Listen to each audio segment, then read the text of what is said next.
We've talked about all sorts of issues with him, haven't we? The stories in the news this morning about the policing in London, about strikes, cost of living, Boris Johnson. But there's one big event that I wanted to talk to him just for a few seconds at the very end of the interview, away from Westminster, Eurovision.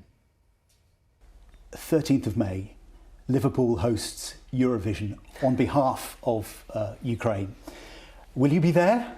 No, I probably won't be there, but we are planning to host an event here in Downing Street, which actually, hopefully with Ukrainian families. Because obviously, remember, the reason we're hosting Eurovision is because of the situation in Ukraine. So we thought it would be a nice idea to bring Ukrainian families here to watch the evening, and that's something, it's a good source of pride for the entire country that we're able to do this, and hopefully it'll be a good night. Are you a Eurovision fan? I generally don't have time for any of these things at the moment, but I'll be looking forward to that evening. Actually, it should be a nice. I think there's a whole week of it. There's semi-finals and I generally just realised that there was a whole week of it. Actually, there's a whole build-up to it. No, it should be good. But as I said, it'll be a time for me to be able to open up Downing Street to some of the Ukrainian families. Sequins.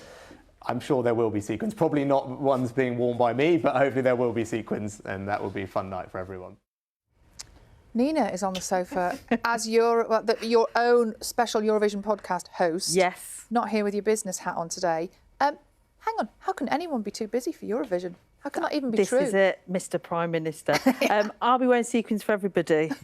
I'll have the space by that point. He's too busy to watch it all, even at any part of the week. I can't believe it, Prime Minister. He did talk about, though, the fact that he's hosting Ukrainian families to reflect the event. And what we're going to see in Liverpool is a massive investment to make sure everybody knows that this is our event, yes, but it is equally the Ukrainian event. So there's £10 million being invested in cultural events. There's going to be an installation of a refugee train that left Ukraine.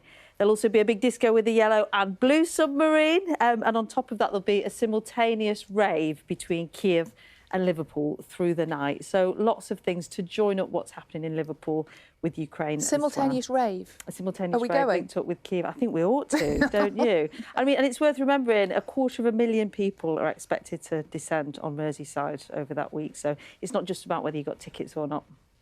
And on Eurovision Cast, you've been getting an idea of all the different entries now and who's coming to Liverpool. Yes, it was a big week last week because at this point we now know who all the entrants are, and we also know who the hot favourites are. So you might remember Loreen with Euphoria from about 10 years ago. Yeah, she won. She's back this year with a song called Tattoo. She won at Melody Festivalen, which is the massive Swedish event that goes on for 6 weeks. There she is, in order to find out who will represent Sweden. I cannot tell you how big. Get out of that. Yeah. Well, the thing is, she wants to bring these blocks to Liverpool, but there's controversy because they weigh nearly 2 tonnes, and they're saying if everyone brought 2 tonnes of kit, where would we be? So she's the hot favourite at the moment, but a lot of it will depend what happens on the night, because it's all about production, isn't it? Mae Muller at the moment is their odds-on 7th favourite, so not a bad position to be in. That's the UK entry. Ahead. That's the UK entry. Isn't she performing last on the night? Is that right? She's the final performance? Yeah, and statistically, you're more likely to win if you're late on in the competition.